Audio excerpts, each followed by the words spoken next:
ಮನೆಯಲ್ಲಿ ನಾವು ದೇವರನ್ನ ಪೂಜೆ ಮಾಡಿದ್ರೆ ಸ್ವಾರ್ಥಕ್ಕೋಸ್ಕರ ಮಾಡ್ತೀವಿ, ನಮ್ಮ ಸ್ವಂತಕ್ಕೋಸ್ಕರ ಮಾಡ್ತೀವಿ. ಆದ್ರೆ ಗ್ರಾಮದಲ್ಲಿ ಒಂದು ದೇವಸ್ಥಾನ ಮಾಡಿದ್ರೆ ಇಡೀ ಗ್ರಾಮಕ್ಕೆ ಒಳ್ಳೇದಾಗುತ್ತೆ, ಇಡೀ ಕ್ಷೇತ್ರಕ್ಕೆ ಒಳ್ಳೇದಾಗುತ್ತೆ, ನಂತರ ಇಡೀ ಪ್ರಪಂಚಕ್ಕೆ ಒಳ್ಳೇದಾಗುತ್ತೆ.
ವೀಕ್ಷಕರೇ, ಕರ್ನಾಟಕದಲ್ಲಿರುವ ಎಲ್ಲ ಪ್ರಸಿದ್ಧ ದೇವಸ್ಥಾನಗಳನ್ನು ನಿಮಗೆ ಪರಿಚಯ ಮಾಡಿಸುವುದೇ ನಮ್ಮ ಟಿವಿ ಕನ್ನಡ ವಾಹಿನಿಯ ಉದ್ದೇಶ.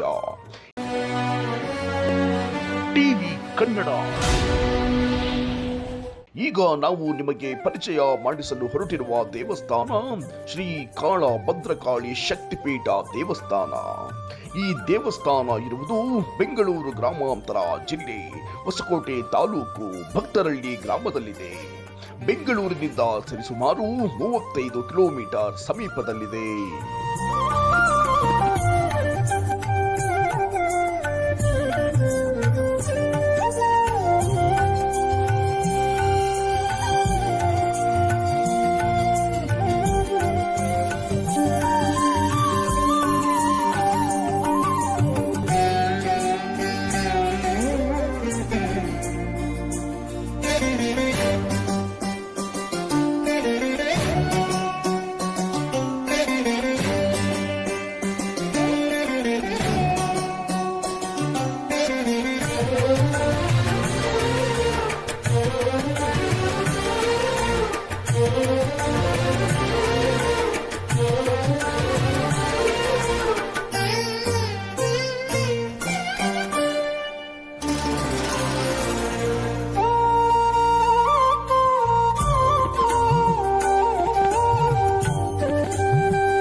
ಶ್ರೀ ಜಯೇಶ್ವರ ಸ್ವಾಮಿ ಕಿ ಹರ ನಮಃ ಪಾರ್ವತಿ ಪದೇ. ಭಕ್ತರಲ್ಲಿ ಅವ್ರದ್ದು ಶಬ್ದ ಜೋರಿರುತ್ತೆ ಅಂತ ನಾವು ಅನ್ಕೊಂಡ್ವಿ. ಬಹಳ ಜೋರಿದೆ, ಬಹಳ ಗಡಿಸಿರುತ್ತೆ ಅಂತ ಯಾಕೋ ಆ ಧ್ವನಿ ನಮ್ಗೆ ಕೇಳಿಸ್ತಿಲ್ಲ. ಹಾಗಾಗಿ ಎಲ್ಲರೂ ಮತ್ತೊಮ್ಮೆ ಹರ ನಮಃ ಪಾರ್ವತಿ ಪದೇ. ಈಗ ಶಿವ ಹೇಳ್ದ, ಈಗ ಶಿವ ಬಂದ ಅಂತ ಅನ್ಸುತ್ತೆ. ತುಂಬಾ ಈ ಕಾರ್ಯಕ್ರಮ ಇವತ್ತು ಎಷ್ಟೆಷ್ಟೋ ಕಾರ್ಯಕ್ರಮಗಳನ್ನ ನಾವು ನೋಡ್ಕೊಂತಾ ಬರ್ತಾ ಇದ್ದೀವಿ. ತಿಂಗಳಲ್ಲಿ ಬಹಳಷ್ಟು ಕಾರ್ಯಕ್ರಮ ನಾವು ಭಾಗವಹಿಸಿ ಬಂದಿದ್ರಿ. ಇವತ್ತು ಈ ಕಾರ್ಯಕ್ರಮ ತುಂಬಾ ಅದ್ಭುತವಾಗಿರ್ತಕ್ಕಂಥ ಕಾರ್ಯಕ್ರಮ ಅಂತ ನಮಗಷ್ಟು ಮಹಾನ್ ದೇವತೆಗಳು ಇಲ್ಲಿ ನೆಲೆಸಿದ್ದಾರೆ ಅಂತ ನಮ್ಗೆ ಅನಿಸ್ತಿದೆ. ನಿಮ್ಮೆಲ್ಲರೂ ಪ್ರೀತಿ ವಿಶ್ವಾಸ ನೋಡ್ತಿದ್ರೆ ಇಲ್ಲಿ ಈ ಸ್ಥಾನದ ಮೇಲೆ ಇಟ್ಟಿರ್ತಕ್ಕಂಥ ಗೌರವ ನೋಡಿದ್ರೆ ಆ ಸಾಕ್ಷಾತ್ ದೇವರುಗಳಿಗೆ ಕೂಡ ಇಲ್ಲಿ ಬಂದಿದೆ. ಇವರು ಮುನೇಲಪ್ಪ ಸ್ವಾಮಿಗಳಾಗಿರ್ತಕ್ಕಂಥವ್ರು, ಅವ್ರ ಗುಣ, ಅವ್ರ ನಿಲುವಳಿಕೆ, ಅವರ ದೈವ ಭಕ್ತಿ ದೈವನ ಇಲ್ಲಿ ಹೊಲಿಸ್ಕೊಂಡಿದೆ. ನಿಮ್ಮನ್ನೆಲ್ಲರೂ ನೋಡ್ತೀರ ಅನಿಸ್ತಿದೆ. ನಿಮ್ಮನ್ನು ಕೂಡ ಹೊಲಿಸ್ಕೊಂಡ್ಬಿಟ್ಟಿದ್ದಾರೆ ಇವರು. ಹೊಲಿಸ್ಕೊಂಡಿದ್ದಾರೆ ಅಂತ ಒಂದು ಜೋರಾದ ಒಂದು ಚಪ್ಪಾಳೆ ಬಂದಿದೆ. ತುಂಬಾ ಅದ್ಭುತವಾಗಿರ್ತಕ್ಕಂಥ ಕಾರ್ಯಕ್ರಮ.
ತುಂಬಾ ಮಾತಾಡ್ಬೇಕು ಅಂತ ಬಂದ್ರಿ.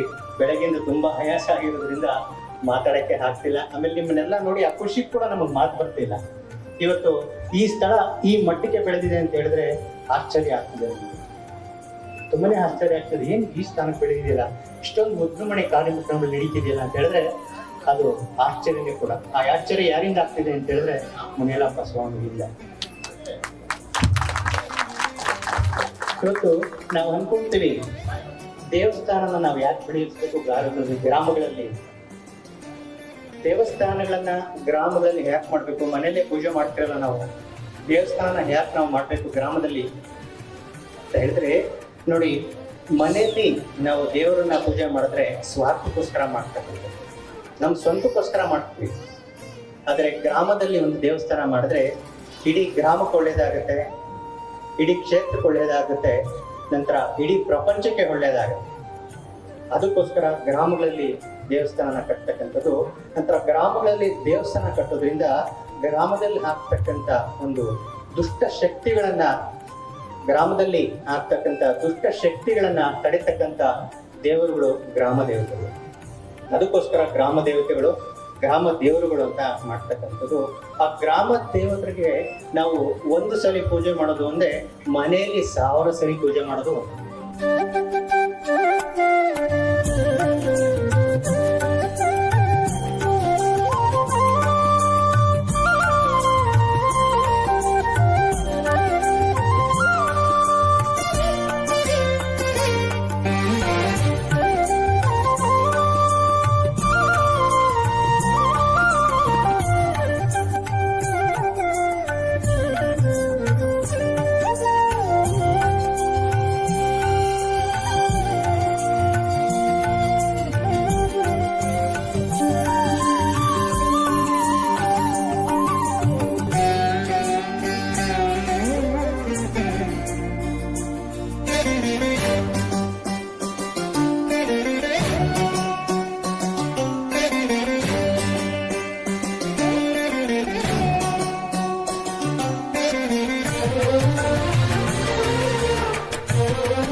ನೋಡಿ, ಮನೆಯಲ್ಲಿ ಪೂಜೆ ಮಾಡೋದ್ರಿಂದ ನಾವು ಅವಾಗ್ಲೇನೆ ಹೇಳಿದ್ರಿ, ಬರೀ ನಮಗೋಸ್ಕರ ಪೂಜೆ ಮಾಡ್ತಕ್ಕಂಥದ್ರಿಂದ ಬರೀ ಮನೆಯಲ್ಲಿ ಕೆಲವೊಂದು ಶಕ್ತಿಗಳು ಸಿಗೋದಿಲ್ಲ. ನೀವು ಮನೆಯಲ್ಲಿ ದೇವ್ರ ಮನೆಗಳಿದ್ದಾಗ ಆ ದೇವರ ಮನೆಯಲ್ಲಿ ಕೆಲವೊಂದು ಈ ಪ್ರತಿಷ್ಠಾಪನೆ ಅಂತ ನಾವು ಹೇಳ್ತೀವಿ, ಆ ರೀತಿ ಪ್ರತಿಷ್ಠಾಪನೆಗಳು ಆಗಿರೋದಿಲ್ಲ.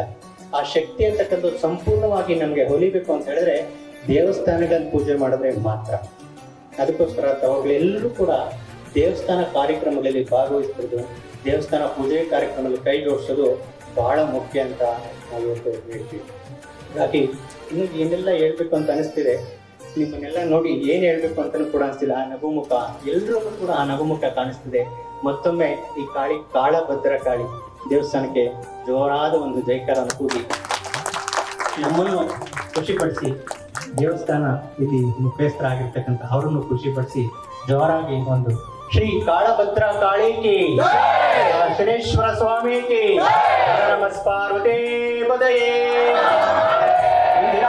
ರಮಣ ಗೋವಿಂದ, ಆಂಜನೇಯ ವರದ ಗೋವಿಂದ, ಲಕ್ಷ್ಮೀ ರಮಣ ಗೋವಿಂದ.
ನೋಡಿದ್ರಲ್ಲ ವೀಕ್ಷಕರೇ, ಕಾಳ ಭದ್ರಕಾಳಿ ಅಮ್ಮನವರ ಅನುಗ್ರಹ ಆಶೀರ್ವಾದ ನಿಮ್ಮ ಮೇಲೆ ಸದಾ ಇರಲೆಂದು ಟಿವಿ ಕನ್ನಡ ವಾಹಿನಿಯಿಂದ ಪ್ರಾರ್ಥಿಸಿಕೊಳ್ಳುತ್ತೇವೆ. ಧನ್ಯವಾದಗಳು.